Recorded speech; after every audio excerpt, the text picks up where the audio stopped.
I don't like this one bit.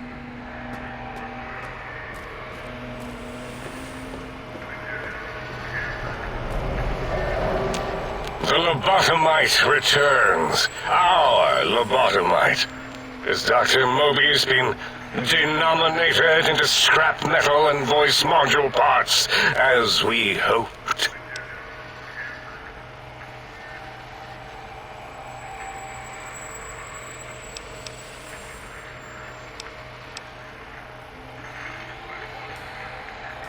I recommend watching your tone with me, lobotomite. Now, your brain. Hand it over, or we'll extract it again. Fucking insane.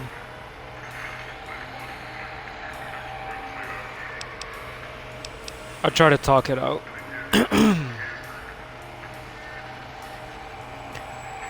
This is kind of weird because if no, those are the only two options. Either kill them because eventually at some point they are going to crack the force field and get out and make everywhere a fucking science laboratory. But at the same time, maybe they can change. I would hope so. Here's for going the peaceful way. And what could we possibly have to speak about? You have the brain, we have the technology. All you must do is surrender. With it, we can finally leave this place. I cannot tell you how boring this place gets, chopping up the landscape and everything in it. And we have so many questions to ask your brain first. About this Mojave place. A fertile testing ground for our experiments.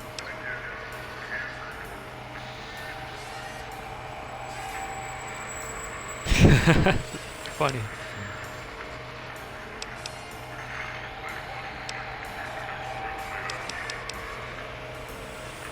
What is this, dude? There's so much fucking dialogue that I have to pick that we're gonna go through this multiple times.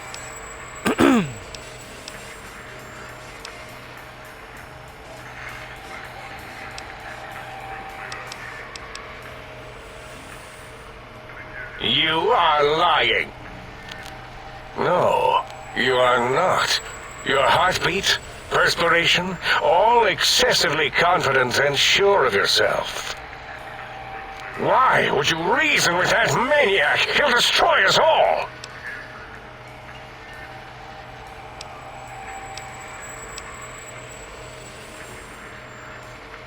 Nonsense. Confer, colleagues.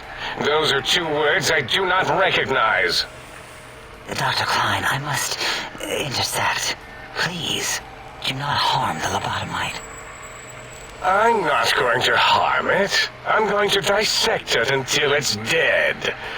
Why the sudden intersection, Dala? I cannot stand a sweet breathing organism breathing in and out to suddenly not breathe. We must keep it alive. For study. Slow study. Dala, these vocalized pauses are unlike you. What do you care? Klein, this lobotomite, it's a great sounding board. You respect ideology, right? This one's, well, it's got good ideas. Silence, Dr. O. This is a think tank decision. Save your objections until after I have decided our course of action. You know what, Klein? Stick a straw in your tank and suck yourself. Long and deep. And my name is Zero. Yeah, a big, fat zero with a slash through it. The slash as a designator. Why, that is brilliant. But how did you... The lobotomite taught me that. Taught me a name is more than, that I should take pride in things like names. And you know what? Forget it, Klein. I hate you. And your theory of brain-gill beam oscillation? The Chinese had it first, you copycat. How dare you? Brainial beam oscillation was solely my discovery. I expressly told you that and deleted all evidence to the contrary.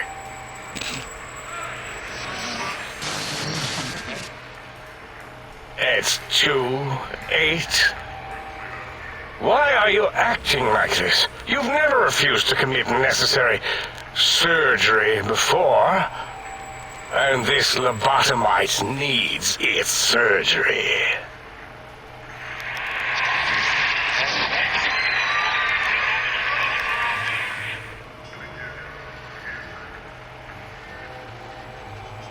I wish I could understand him. A noble speech, but there is no room in my vocabulators for friend and lobotomite in the same sentence. The very concept, revolting.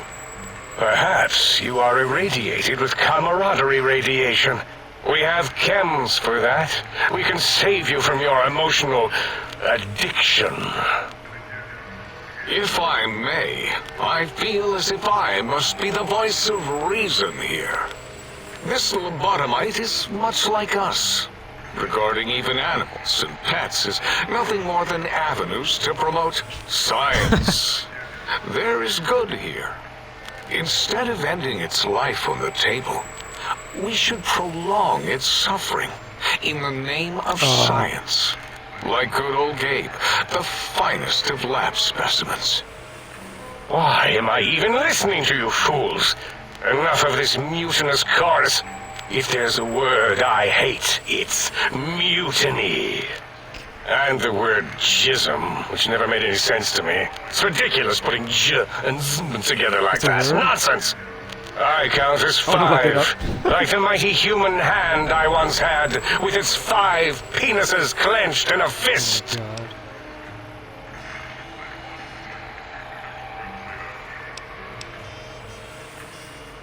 Nonsense!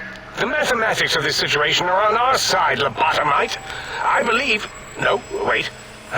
Carry the 2, then... If this were a democracy, I would be concerned. We are too scientific for that. So just surrender.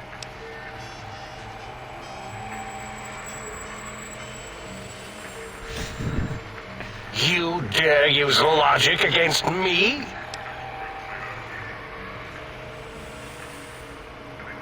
That's no deal at all. There's a whole world beyond the crater, filled with ideas and possibilities. We could have escaped, seen it all for ourselves, tested it, prodded at it, made it squirm.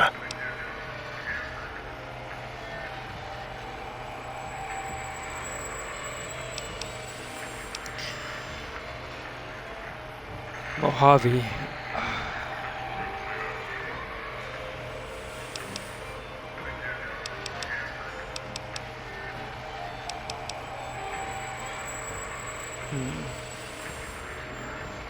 For you?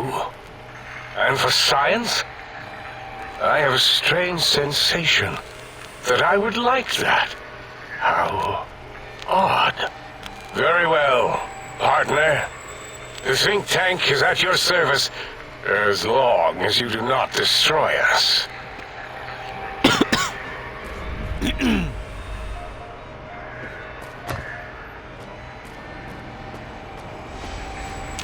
Thank you for what you have done. The helping, that is. We like that. I feel an odd emotion. Platitude? Attitude? No, wait. Gratitude. That's it.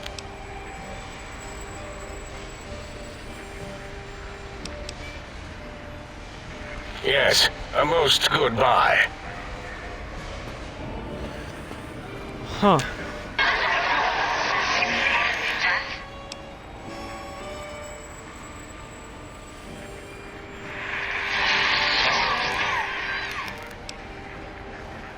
I figured that's him being happy.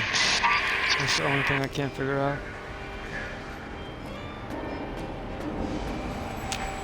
The lobotomite who saved us. Hello. Until next time.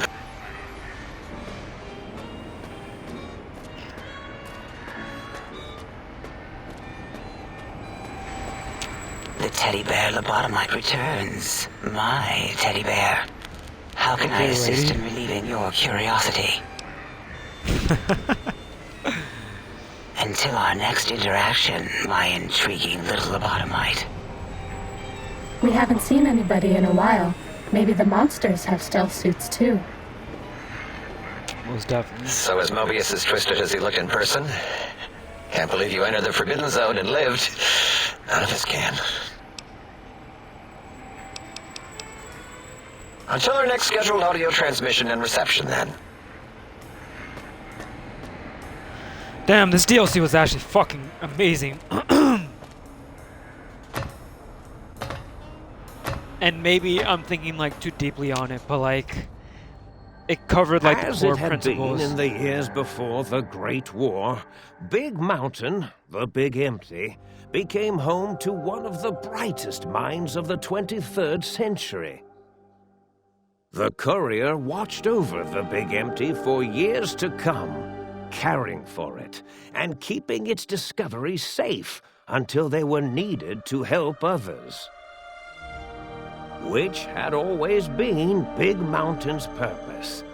Past the laboratories and science, it had always been intended as a place to build the future of all mankind. The Sync Central Intelligence Unit was impressed by the amount of exploration the Courier had undertaken. Facilities believed lost, destroyed, or ones that had simply gotten up and walked to new locations had been rediscovered by its intrepid new master. Internally, the artificial personality debated as to whether it preferred the old management to the new, and concluded that the Courier's thorough approach to research and investigation was admirable and worthy of its respect. Dr. Mobius continued his research undisturbed in the Forbidden Zone. As much as he had attempted to create better Scorpions, he tried the same with humanity, with considerably less success. These failures didn't bother him overmuch. Once the rush of mentats wore off, he forgot he had failed in any event. After all, the bright young mind who had come to visit him in the Forbidden Zone had already exceeded his expectations. The Sync atop the dome bustled with the voices of a small town, constantly chirping, arguing, and snarling at each other. Still, this all happened productively in the interests of its new owner. The Sync Central Intelligence Unit discovered, despite its inversion code, it was comforted by the sense of community the other personalities gave it. The Biological Research Station, obsessed with seeding everything in sight, requested a transfer to the X-22 Botanical Garden, so that it might, in its own words, sensually fertilize the garden's smooth contours. The garden sent back a polite refusal, saying it had prior commitments with a vault it had helped infect before the war. The book chute continued to devour all seditious materials until it nearly choked on a paperclip. It adamantly maintained it was a Chinese paperclip, and the whole thing had been an elaborately orchestrated assassination attempt. Whatever the reason, it slowed down for a while, carefully appraising each document and clipboard that came to it. The light switches continued to bicker and flicker. This persisted until the day someone dropped a flashlight in the sink, and the two of them united in their hatred of the Showboat. One of them eventually transferred to the Lightwave Dynamics plant and began a long, unrequited affair with one of the holograms. The thing continued to ruthlessly scrub any particulate matter that came near it. Eventually, it gained access to the magneto-hydraulics plant and nearly flooded all the Big Empty in an attempt to scrub the crater clean. Once it learned of the innovative toxins plant, however, it gained new purpose. It sought to develop antitoxins to flush into its drains and counteract the poisons bleeding into the soil. The toaster continued its psychotic spree, reducing all appliances in range to scrap electronics and spare parts. After one of its more psychotic episodes, however, the other Sync personalities decided enough was enough. and dumped the toaster in a bathtub. Sparking and hissing, the toaster swore its enemies would rue the day when they had bread and no way to toast it. Muggy did his best to collect coffee cups, although in his quest, he accidentally trapped himself in Higgs Village. It might have been the end for poor Muggy. Except, he found it peaceful there, tidying up the kitchens of the think tank professors back when they had been flesh and bone. Well, except for Dr. O, who was an asshole for having created Muggy in the first place. Muggy left O's house deliberately dirty, punishing the dishes and cups that lived there in blind revenge for serving Dr. O. Blind old Jefferson, with sounds the courier brought him, created a symphonic counter-frequency that saved Big Mountain from sonic invasion in 2910. If you didn't hear about it, good. It was rumored by the other personalities that he had a brief fling with the light switches. Although he forgot their names much too often and was soon left in the dark as punishment. Autodoc, always gentle and methodical, kept sewing up the courier in all the right places when the skin split open from repeated wear and tear. The Autodoc was just glad to have purpose again. It heard its simpler brothers and sisters who got shipped to the Sierra Madre were bored out of their skulls in that toxic, dead city. In time, the Autodoc found a way to deactivate the Y-17 trauma harnesses, releasing the corpses they had held prisoner for almost 200 years. As the courier ran through the X-8 facility multiple times, the computers analyzed the test subject's movements. Rather than performing a superficial observation, they realized the subject barely knew what communism was, or even what a high school was. This confused them for a time, until the facility finally realized that its research had succeeded. So it let its cyber dogs out into the wastes to help protect small communities from physical aggression rather than communist propaganda. The infiltration program in X-13 felt spent, having repeatedly upgraded the stealth suit until it could upgrade it no more. It felt warm, fulfilled, and a bit sluggish. It realized not long after the stealth suit had left it without so much as a note on the nightstand. So the infiltration program sent out robo-brains into the wastes, looking for its wayward technology. It eventually found Repcon HQ and set up a new research center, testing and murdering fiends who kept breaking into the facility. The courier, organs intact, continued onwards, a little less heavy of step, but with all the organs in the right places, as they should be. After all, brains can develop a life of their own when left to their own thoughts, and the courier's brain was more clever than most. Dr. Klein and the think tank remained alive, unaware of the world outside. They looped through their daily routine, none the wiser about the world beyond, although perhaps wiser was the wrong word. The world outside belonged to the courier, and if anyone would shape it, well, the courier had already called dibs. There is an expression in the wasteland, old world blues. It refers to those so obsessed with the past they can't see the present, much less the future, for what it is. They stare into the what was, eyes like pilot lights, guttering and spent, as the realities of their world continue on around them. Science is a long, steady progression into the future. What may seem a sudden event often isn't felt for years, even centuries to come. In the times following the Second Battle of Hoover Dam, however, old world blues took on a new meaning. Where once it was viewed as a form of sadness, nostalgia, it became an expression describing the potential for the future. It can be easy to see science as evil, technology unchecked as the source of all ills, all misfortunes. With the courier at the helm, science became a beacon for the future. There was old world blues and new world hope. And hope ruled the day at Big Mountain. We could say more, but the stories in the Big Empty speak for themselves. Now armed with the transportal Ponder, the courier could return to the dome at any time and crack open the secrets of the Big Empty one by one. The Sync sat vigilant, waiting for its master to return, shoes covered in Mojave dust. Only one road yet remained, and it was one the courier had to walk alone.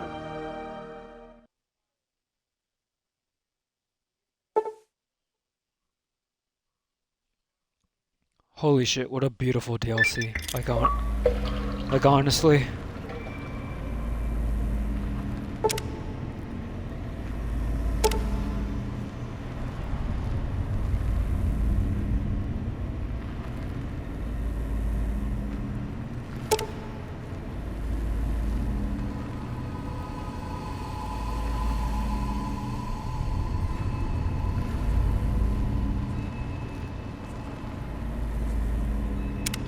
Huzzah, sir! Huzzah! Huzzah, sir!